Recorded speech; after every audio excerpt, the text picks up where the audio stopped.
The Better Homes and Gardens new cookbook is the gold standard. It's that good friend in the kitchen you can turn to and lean on when you have a question, need some direction, or maybe encouragement to try something new.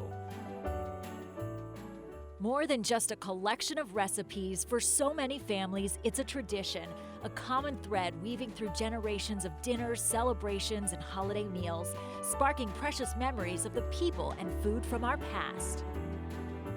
There's a huge emotional connection to this book because moms get it and they pass it down to their daughters, or even we're hearing daughters from their grandmothers. Jan Miller is the executive editor of the 17th edition of the new cookbook. She and her team had the weighty task of maintaining that tradition and keeping this iconic kitchen companion current. It is probably one of my favorite projects to work on throughout the year, just because this is the time when you're trying to capture truly how we cook today, and you want it to be able to hold that through the whole next 4 to 5 years. You want it to be reflective of what the young cook going into the kitchen for the first time, what she expects to see. Establishing new trends in the kitchen has been a part of the cookbook from the very start. In the 1930s, the book was black and gray, no red plaid. It may have not looked fancy, but it was unlike any cookbook that had come before. Check this out. This is the very first edition, and it actually included a 3-ring binder, so you could open the cookbook, lay it flat as you cooked, and referred to the recipes. This was a revolutionary idea for the time. What's more, they included some blank pages at the very end, something also novel, meant to add your own recipes as you cook. The famous red plaid cover arrived in the 1940s. Over the years, the new cookbook has been a reflection of the needs and desires of the American family. In the 1940s, there were tips on how to get the most out of war rations. You've heard of a tossed salad? The cookbook coined that phrase in the 1950s. In the 60s, foreign foods and gourmet were groovy, while inflation in the 70s meant more meals on a budget. More women in the workforce brought out the need for quick meals.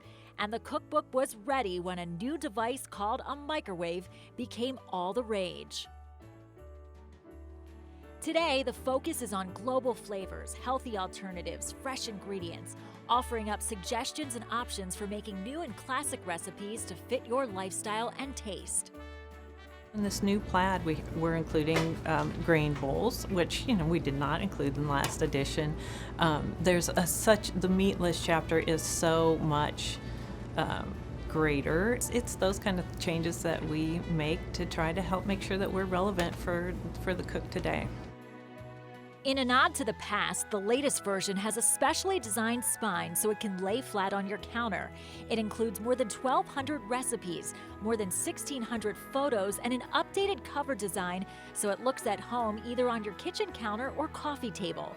The recipes, photos, instructions, all written with the new young cook in mind, just as it has been for the past 90 years.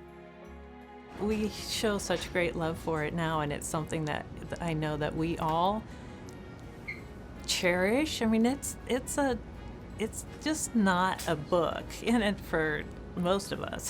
So visit cbs46.com/recipe for the holidays to see more from the test kitchen. CBS 46 and Better Homes and Gardens are owned by the same parent company, the Meredith Corporation.